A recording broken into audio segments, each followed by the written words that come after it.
Hi, Paul Thompson here. It's been a while since I last uploaded, but I've got a whole load of new stuff that I'm going to be going through.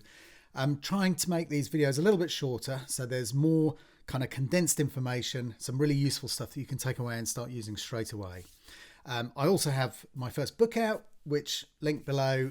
Check it out. It's got lots of stuff about the business side of being a professional composer and also creativity, how you keep going, how you deliver on time, dealing with directors, all of that good stuff. Right, let's jump straight in. So I'm going to talk today about modes and emotion. So I'm going to give you a couple of examples about how you can use modes to evoke emotion. So you might be thinking, well, we're kind of taught major is happy, minor is sad. But what if you want to go one step further than that?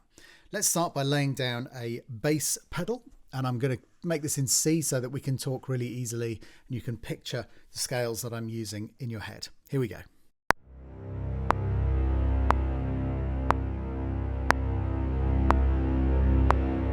Okay, next up, just put a very quick open fifth down CGC at the top end, just to give us a little bit of tension up there. I'm going to keep moving the mod wheel, keep moving expression controller to keep that feeling that something is happening, that things are undulating. Here we go.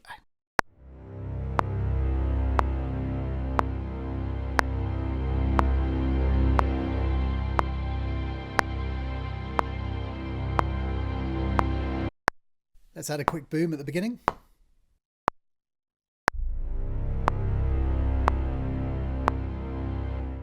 And then I'm going to pop that every 4 bars just to give us a little bit of extra rhythm. Okay, so I've got up a contrabass flute here.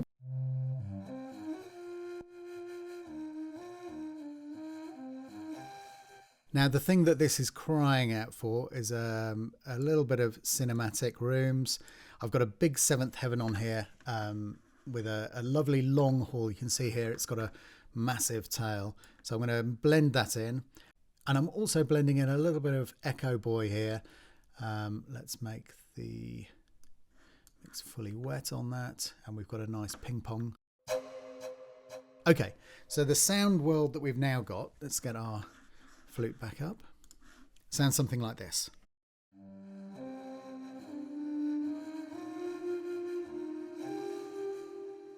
Right, okay. So the first thing that we're going to do is we're going to look at just playing standard major and minor so you can hear what they sound like.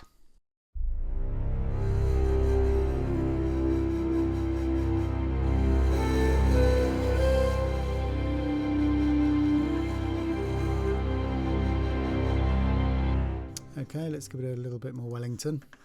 So that sounds great. A little bit kind of standard.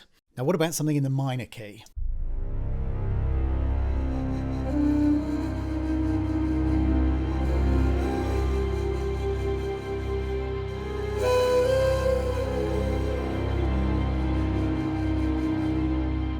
Now, we've got 2 flavours of minor, if you remember from your piano scales. We've got that harmonic minor, so-called, which has the flattened 6th and the natural 7. But we've also got the melodic minor, which is different on the way up to on the way down.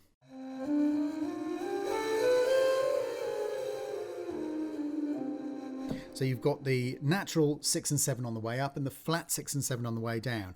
Now let's just check it out with those flat 6 and 7.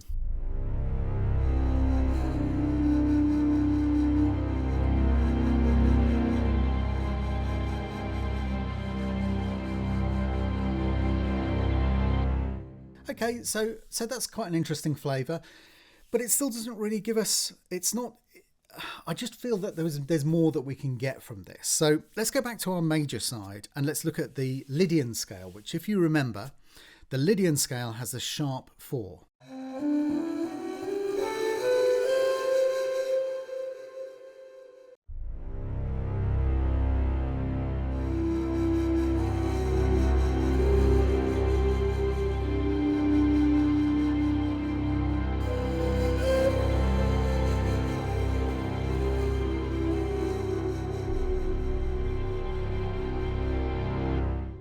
Now, the so-called movie scale with that sharp 4, that Lydian scale, you hear it everywhere.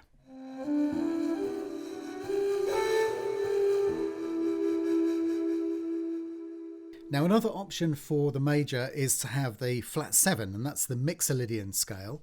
So like the major scale, but just with a flat 7, sounds like this.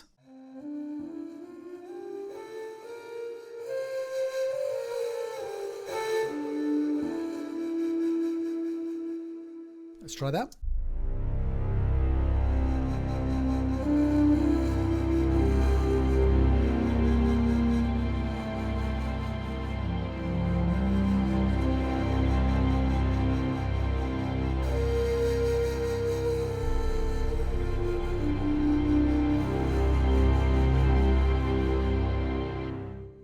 Again, it'll be a scale that you recognize. It's giving us something extra, isn't it? It's giving us something that's a little bit more kind of mysterious and a little bit more haunting than just your standard major scale. Now, this is where we're starting to get into really interesting territory, because these altered notes, these chromatic notes that we're putting in to kind of get into different modes, are bringing their own kind of, I guess you might call it, cultural baggage with them. So it's a combination of the music that we've heard that uses these modes extensively, but also the way that they have been used historically in film, in TV, in video games.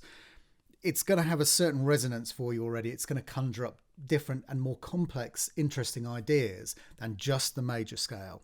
Now, what about combining those two, which would be a Mixolydian scale with a sharp 11, we call that, because if we count up, if you remember, 1 being the C, 2, 3, 4, 5, 6, 7, 8 being the C above, 9, 10, 11 takes us to the F. So sharp 11 would be that sharp F. Now, why do we not say sharp 4? Well, because the 11 is an extension of the chord, and as you know, the extensions tend to go up in intervals as opposed to just being concentrated down in the first octave. And if I play that as the extensions,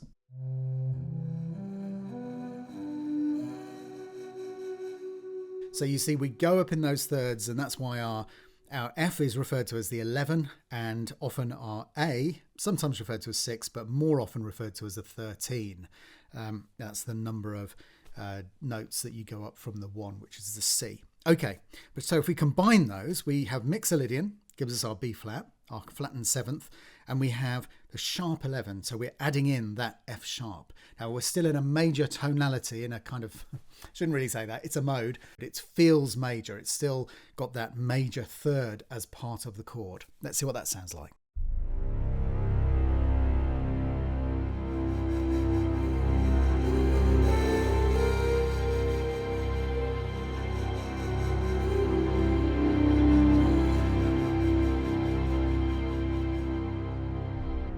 Now, what about a situation where you might have the major third in there, but you also have what we might call the minor third, or we might call sharp 9. So if we have that D sharp, which you can also think of as E flat, but it's occupying the position in the scale of the D. This gives you a really interesting thing where you've got major and minor feels at the same time. And if we use the Lydian sharp 9 mode, that's a harmonic minor mode, but it has the major and minor third effectively, but it also has that Lydian sharp 4. Now the scale sounds like this.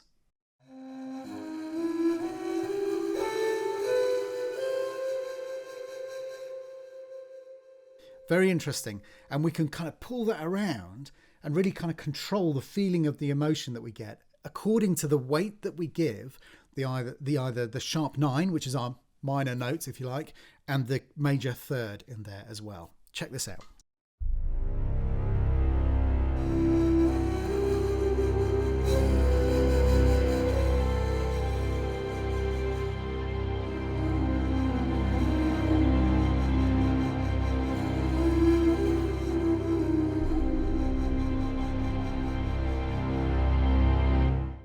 Now, to avoid confusion and to get us away from this idea of major and minor tonality, and start thinking much more about modes based on the major scale, modes based on the minor, whether it's harmonic minor or melodic minor scale. I'm going to show you the Phrygian, which is built on the 3rd degree of the major scale. So for For example, in C, if we were talking about all the white notes, it would be E to E. So let's just look at that.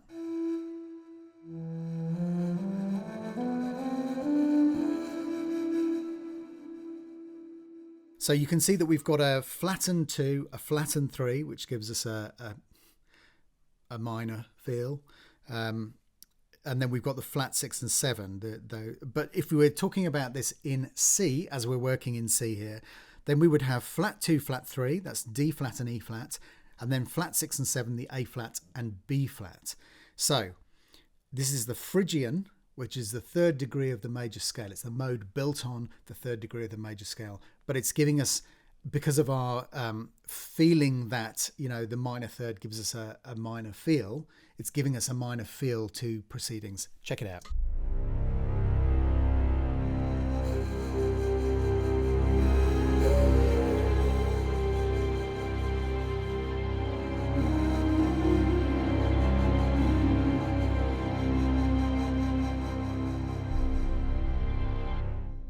And I guess all this requires a little bit of mental gymnastics, but actually once you've got your head around it, it's reasonably straightforward. And you can just print out the modes and use a kind of reference, a cheat sheet, to be incredibly straightforward and simple about it. Just look at the notes that you're using and think about how you might be expanding into some of these more interesting territories and how you could use these instead of a standard major scale or a minor scale. And so you might be looking at a major mode, in other words, a mode built on the on a scale degree of the major scale, using the notes of the major scale for the root scale.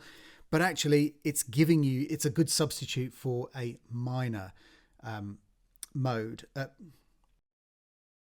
Sorry, I'm confusing myself. It's a real mental tongue twister. So what I'm trying to say is, let's say you've got a C minor chord and you want to solo over that. You want to write a melody over that. Now, instead of just using C minor, what you might indeed decide to do is use something else that has a flattened third in it. And in this case, we're using C Phrygian.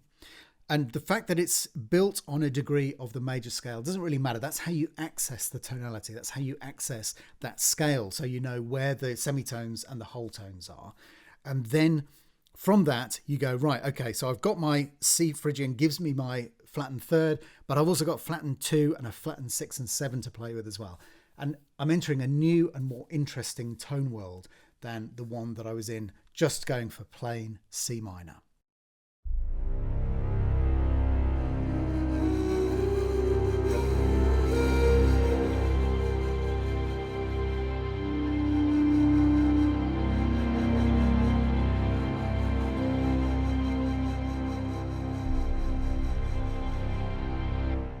So this is my last example. It's a curious one.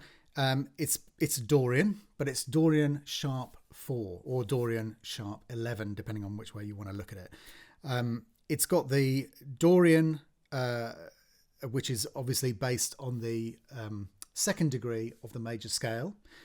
But to get to that sharp 4, what we're doing is we're using this in the harmonic minor mode. So that gives us that sharp 4.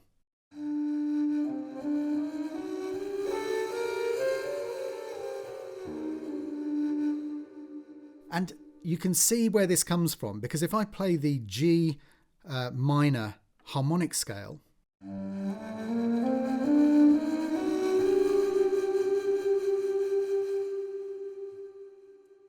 this is built on the 4th degree of that. So this is the C Dorian sharp 11 or sharp 4, depending on how you want to think about it. And it's the 4th degree of that G minor melodic scale. So the way that I would think about this, and the way that I would encourage you to think about this, is to look for the scale degrees that you absolutely need. Now, that might be driven by the chord you're using underneath, but it might be driven by whether you want it to feel more major or more minor. In other words, more natural 3 or more flat 3. And that will help you as a kind of jumping off point. And then you can start to look at, okay, where can I introduce these other notes that are slightly more interesting and take me to something that's a little bit of a more diverse sound world than just the very straightforward major or minor scales. So I hope that some of that's been useful. I hope there's something in there that you can take away to use in your own compositions. Leave comments below. Let me know what you think. Let me know if you've got any insights into this. Always really interested to read your comments because it gives me ideas as well. And we can all share our ideas. That'd be absolutely fantastic. Thanks very much and see you on the next one. Bye-bye.